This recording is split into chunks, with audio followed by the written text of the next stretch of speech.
And one-time U.S. ambassador to the United Nations under Donald Trump is making a run to become the next Republican presidential nominee and next president, but it means she will have to directly challenge Donald Trump himself. It's time for a new generation of leadership to rediscover fiscal responsibility, secure our border, and strengthen our country, our pride, and our purpose.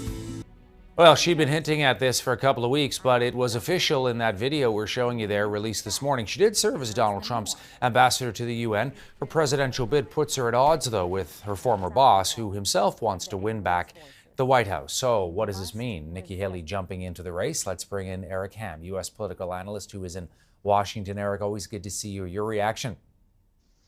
And then there were two. We know that Donald Trump had the field all to himself for a few months. It doesn't appear as though he did as much as he would have liked with it.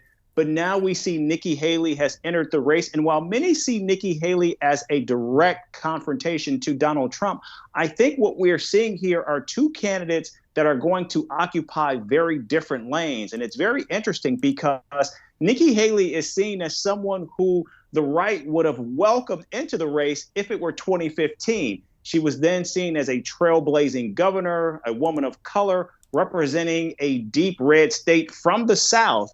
But now that's all changed, and it's going to be very difficult for her to carve out a lane, especially when you have two heavyweights such as Donald Trump, who already still commands a large swath of the party, and many others who are waiting for, of course, Florida Governor Ron DeSantis to get into this race. Yeah, I'm curious what you think Donald Trump's reaction will be to Nikki Haley jumping in. We know he really, to a certain extent, can get scorched earth when it comes to any kind of challengers.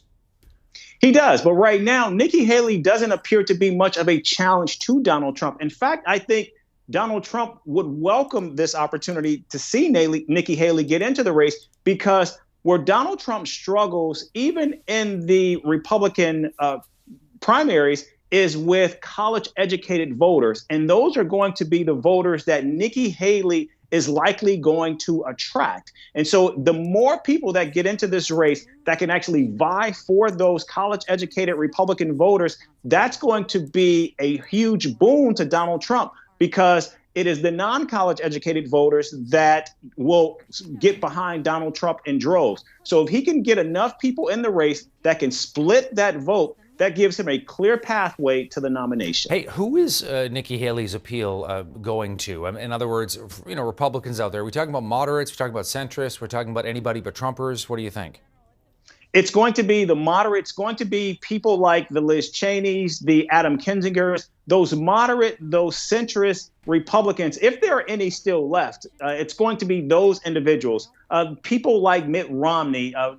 Nikki Haley has always been seen as a centrist. That is, until Donald Trump became the standard bearer and she became his UN ambassador. And so I think it's going to be that lane she's going after, because even when we watch this video of her today, she did not take Donald Trump head on. And I don't think that's going to be her intent throughout this candidacy, is to actually go after Donald Trump specifically. I think she's going to try to build a base of those centrist, moderate Republicans, and also try to move to the center in hopes that if she can gain the nomination, it'll make it a much easier position for her in the general election. Eric, always good to see you. I appreciate you taking a bit of time for us to talk about Nikki Haley jumping into the race. Thank you. Thank you.